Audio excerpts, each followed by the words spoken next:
মাসাহ করার কোনো প্রয়োজন নেই, কিংবা নিচে যে অংশ আছে এই নিচের অংশ মাসাহ করার কোনো প্রয়োজন নেই।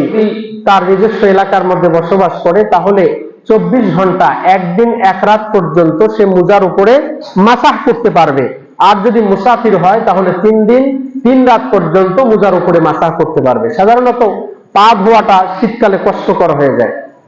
এটার জন্য মাসালা হচ্ছে যে আপনি উজুর যাবতীয় অঙ্গ প্রত্যঙ্গগুলো ধুয়ে ফেললেন, হাত ধুইলেন, মুখ ধুইলেন, নাক ধুইলেন, সবকিছু আপনি ধুলেন। পা ধোয়ার সময় যখন আপনার আসবে তখন এই মুজার উপরে আপনি মাসাহ করতে পারবেন। প্রথম শর্ত হলো যে আপনি মুজাটা যদি উজু অবস্থায় পরিধান করেন, উজু করে আপনি যদি মুজা ব্যবহার করেন তাহলে পরবর্তী 24 ঘন্টা, প্রথম যখন আপনার উজু ভেঙে যাবে পরবর্তী 24 ঘন্টা আপনি সেই মুজার উপরে মাসাহ করতে পারবেন। মুজার উপরে মাসাহ করার পদ্ধতি কি?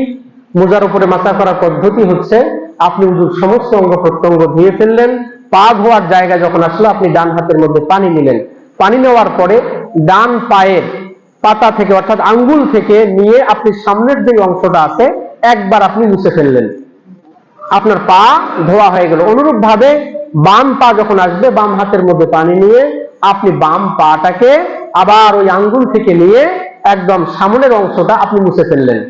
এক্ষেত্রে আপনার পিছনের যে অংশ আছে পিছনের অংশটাকে মাসাহ করার কোনো প্রয়োজন নেই, কিংবা নিচে যে অংশ আছে এই নিচের অংশ মাসাহ করার কোনো প্রয়োজন নেই। এই পদ্ধতি অবলম্বন করে আপনি এই কাজটা আপনি করতে পারেন। এটিকে কোনোভাবেই আপনি বলতে পারবেন না যে আমার না এটাতে তৃপ্তি আসে না বা এটি আমার জন্য ভালো নয়, এই বিষয়গুলো বলা থেকে আপনি বিরত থাকবেন। বরং ইসলাম পা ধোয়ার বিকল্প হিসাবে এই পদ্ধতি আপনাকে দিয়েছে, আপনি এটি সাদরে গ্রহণ করতে পারবেন, এতে কোনো রকমের কোনো সমস্যা নেই।